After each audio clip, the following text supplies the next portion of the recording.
شنگلہ قدرتی خوبصورتی میں اپنی مثال آپ ہے۔ عید الاضحیٰ کے موقع پر سیاحوں کی بڑی تعداد نے یختنگی کا رخ کیا، جہاں سدا بہار درختوں، ٹھنڈے میٹھے چشموں اور گھنے جنگلات میں گہرے قدرتی نظاروں سے خوب لطف اندوز ہوئے اور ان شاندار لمحات کو کیمرے کی مدد سے محفوظ کیا۔ اس حوالے سے سیاحوں کا کہنا تھا کہ بنایا تھا، اپنی چیزیں لائے تھے اور ہم عیدوں سے سب نے بہت انجوائے کیا ہے اور یہاں پر سیر کے لیے آئے ہیں، بہت سے لوگ آئے، یہاں پر جنگلات بھی زیادہ ہے اور سارے دوست آئے ہیں، 10 بندے 11 بندے، بہت انجوائے کیا۔ کل آئے تھے، رات ادھر گزاری ہے پہاڑ پر، ابھی نیچے آئے ہیں کھانے کے لیے، ابھی اس کے بعد پھر 2-3 دن ادھر ہی رہنے کا منصوبہ ہے۔ موسم بہت خوشگوار ہے، مطلب مردان میں خود مردان سے آئے ہوئے تو یہ دوست ادھر کی ہے، مگر ادھر کے نسبت ادھر مطلب موسم بہت خوشگوار ہے اور بادل بھی ہے، ہوا بھی لگ رہی ہے ٹھنڈی ٹھنڈی۔ سب پاکستان والوں کو میرا یہی میسج ہے کہ سب ادھر آئیں، انجوائے کریں اور یہ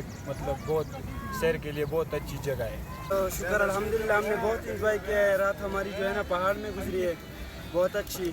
ابھی کھانے کے لیے نیچے آئے، یہ کھا کے پھر انشاءاللہ 1-2-3 دن اور ادھر رہیں گے اور بہت خوبصورت رہتا ہے۔ بس میرا یہی میسج ہے کہ جو لوگ ہیں، یہ باہر مسافر لوگ ہیں، جو ادھر آ جائے اور انجوائے کرے، یہ بہت خوبصورت جگہ ہے، اس کا نام یختنگی ہے اور بہت خوبصورت جگہ ہے، انجوائے کرے ادھر آ جائے۔ حکومت کو چاہیے کہ شنگلہ میں سیاحت کے فروغ کے لیے خاطر خواہ اقدامات اٹھائے تاکہ مقامی لوگوں کو روزگار مل سکے۔